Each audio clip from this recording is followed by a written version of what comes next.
अस्सलाम वालेकुम वरहमतुल्लाहि वबरकातुहू। कैसे हैं आप सब? खैरियत से हैं? ठीक हैं? डॉक्टर शुजात अली आपकी खिदमत में हाज़िर है। उम्मीद करता हूँ कि आप सब अपनी फैमिलीज़ के साथ खुश व खुर्म होंगे।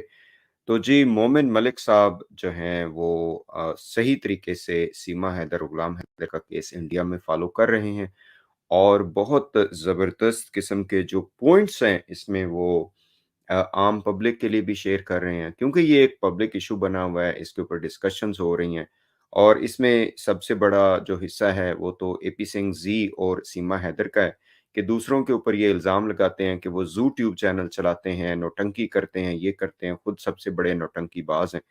चूना लगा रहे हैं इंडियन जो अवाम है उनको और बाकी जो भी पाकिस्तानी जो सोसाइटी है उसको तो चूना लगा ही रहे हैं, जो कुछ भी इन्होंने किया वो आपके सामने है। लेकिन असल में इस सारी जो कहानी है इसमें हकीकत क्या है? लीगल इसमें कोई स्टैंडिंग है या नहीं?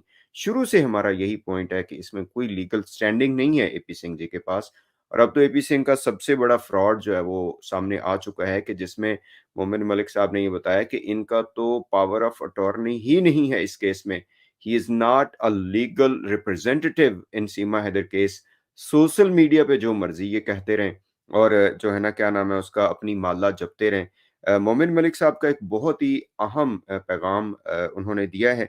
उन्होंने कहा है कि ये सबकी एजुकेशन के लिए है, प्लस इंडिया में सिटीज़नशिप कैसे ली जा सकती है उस हवाले से है और एपी सिंह कैसे चूना लगा रहा है अवाम को वो जो है ना उन्होंने बयान किया। आइए सुनते हैं ज़रा, उसके बाद फिर थोड़ी-सी और डिस्कशन करते हैं इसके ऊपर। आप सभी को एक कानूनी नॉलेज आपको बताना चाहता हूँ कि पाकिस्तान का नागरिक महिला हो या पुरुष हो, वो कब भारत की नागरिकता ले सकता है।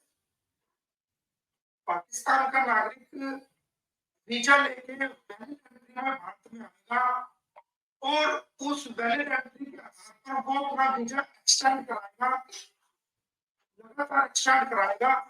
1 महीने का है तो 2 महीने का होगा, 6 महीने का होगा, साल का होगा और हुँ, उसके बाद 7 साल लगातार भारत में रहना पड़ेगा, तब वो भारतीय नागरिकता के लिए अप्लाई कर सकता है।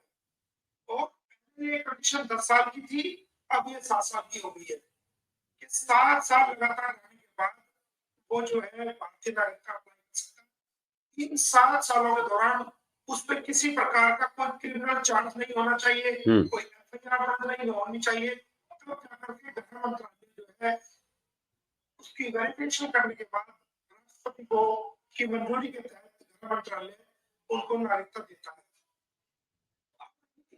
सीमा हैदर वाले मामले की बात, तो जो व्यक्ति इलीगल तरीके से भारत में आएगा, हुँ, सबसे पहले उसके खिलाफ एफआईआर दर्ज होगी फॉरेन एक्ट सेक्शन 14 में, फॉरेन एक्ट 1946 के तहत।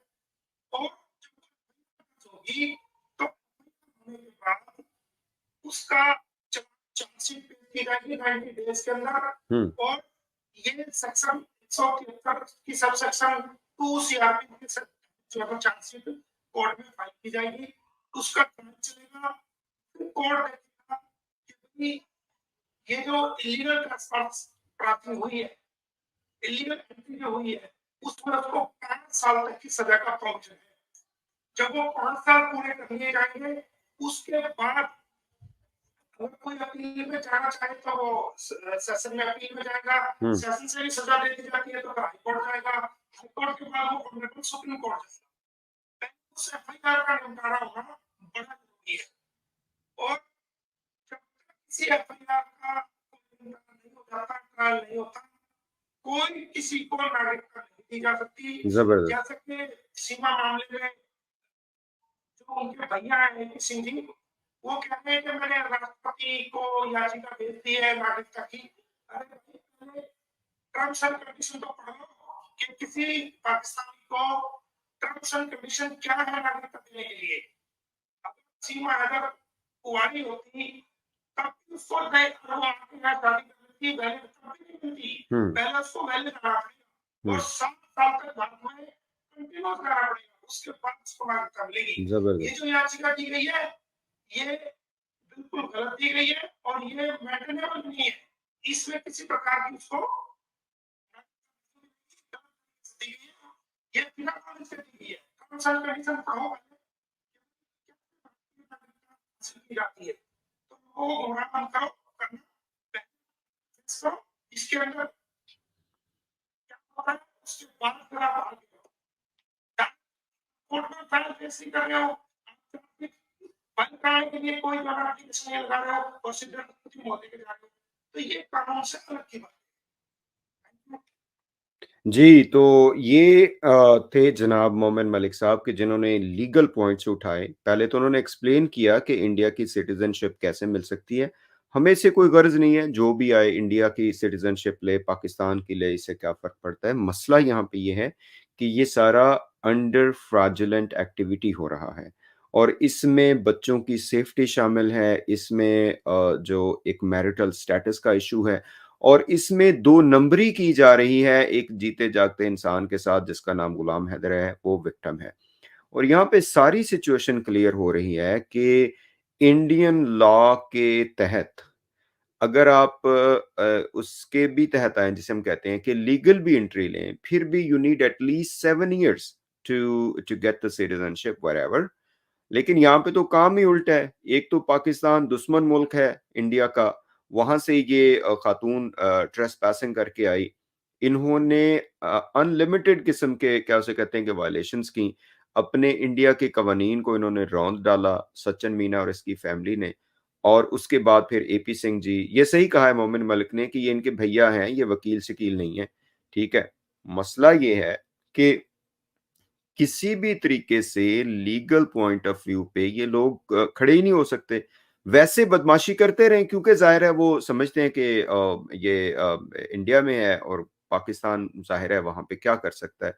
झूठ बोलते रहे कि जी ये सीमा को पाकिस्तानियों से खतरा है। सीमा को पाकिस्तानियों से क्या खतरा होना है? सीमा को सबसे खतरा तो ये एपी सिंह जैसों से है कि जिन्होंने इस मुद्दे को अपने उसके लिए यूज़ किया हुआ है, अपने मकासद के लिए यूज़ किया हुआ है। पाकिस्तान के खिलाफ नफ़रत मैं ज़्यादा नहीं बात करता इस हवाले से लेकिन पता ही है आप सबको कि जो कुछ ये कहते हैं, इनके साथ वाले जो कहते हैं और उससे वो कहते हैं ना कि एक दाने से देग का मज़ा चखा जा सकता है, तो ये वही कौम है कि जो छोटी-सी बात होती है तो उठ के भौंकना शुरू कर देते हैं, पाकिस्तान में ये हो रहा है, पाकिस्तान में वो हो रहा है। बहुत से अच्छे जो है ना लोग भी हैं, लेकिन जो एपी सिंह की पार्टी है वो तो यही करती है।